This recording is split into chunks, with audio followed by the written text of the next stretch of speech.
বান্দা যখন ফিরে আসে ভাইয়া, কেউ যখন তওবা করে, ভুল বুঝতে পারে, আবার নতুন করে আল্লাহর কাছে ক্ষমা প্রার্থনা করে, কসম খোদা আল্লাহ তাআলা ভীষণ খুশি হয়। হাদিসে আছে আল্লাহর কোনো বান্দা যখন তওবা করে, আল্লাহ তখন ফেরেশতাদেরকে বলে, আমার ফেরেশতারা 7 আসমান আর জান্নাত সাজিয়ে দাও। ফেরেশতারা জান্নাত সাজায়, আসমান সাজায়। ফেরেশতারা ডেকে বলে, রব্বুল আলামিন কি হলো যে কারণে আসমান সাজাইলেন, জান্নাত সাজাইলেন? রব্বুল আলামিন তখন বলে, আসলাহাল আবদু মাওলাহু, এক ভেগে যাওয়া গোলাম আজকে তার মনিবের সাথে সম্পর্ক ঠিক করে ফেলেছে। আল্লাহ বলে, আমার এক গোলাম আমার থেকে ভাইগে গেছিল রে, অনেকদিন ওই আমারে সেজদা দেয় নাই, আজকে দিছে। অনেকদিন সে আমারে ডাকে নাই, আমি খুব কষ্ট পাচ্ছিলাম।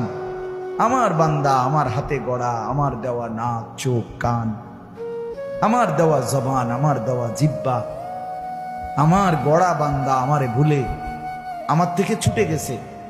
আজ আমার সেই ভেগে যাওয়া বান্দা আমার কাছে ফিরে আসছে। লাল্লাহু আশাদ্দু ফারাহান বিতাওবাতি আবদি, নবী সাল্লাল্লাহু আলাইহি সাল্লাম বলেন, আল্লাহ তাআলা ভীষণ খুশি হয় বান্দা যখন তওবা করে।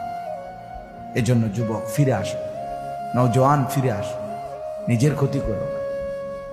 আমি প্রত্যেক দিন বলি ভাইয়া, তুমি মরে গেলে হ্যাঁ পৃথিবীর কিচ্ছু আসবে, এই বন্ধুরা ধোকা ধোকা। একটা ফোলা ফাইন, তুমি মরলে খানা বন্ধ করতে হবে, কসম খোদা। তুমি লিখ কেন, তোমার একটা ফ্রেন্ড এক লগে যদি বইয়ে বইয়ে বিড়ি খায়, তোমার লগে গাঞ্জা খায়, ফুটটা খায়, বাবা খায়, মদখোর, গাঁজাখোর, একসাথে বইয়া উলঙ্গ ছবি দেখো, ওই জানোয়ারে জিজ্ঞেস করো বলে, আমি মরলে আমার ঠ্যাংটা ভাঙলে তুই এক বেলা খানা বন্ধ রাখবি। কথা বুঝেন নাই? ধোকা ধোকা, এগুলো ধোকা। আর কেউ থামবে না।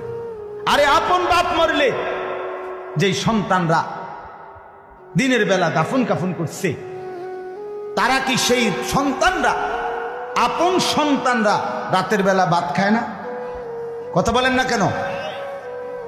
পাশের ঘর থেকে খানা রাইন্দা ইয়ে আরো বেশি খায়, আরো একটু গোস্ত লাও, যেই কান্দাটা তুমি কাঁদছো আজগা। কি ভাইয়া? তাইলে তাহলে আপন বাপ, তারপরেও তো সন্তান খানা খেয়েছে, তোমার লেগে কাঁদবে কি? এর জন্য পৃথিবী আমাদের কারো জন্য থামবে না ভাইয়া, থামবে না।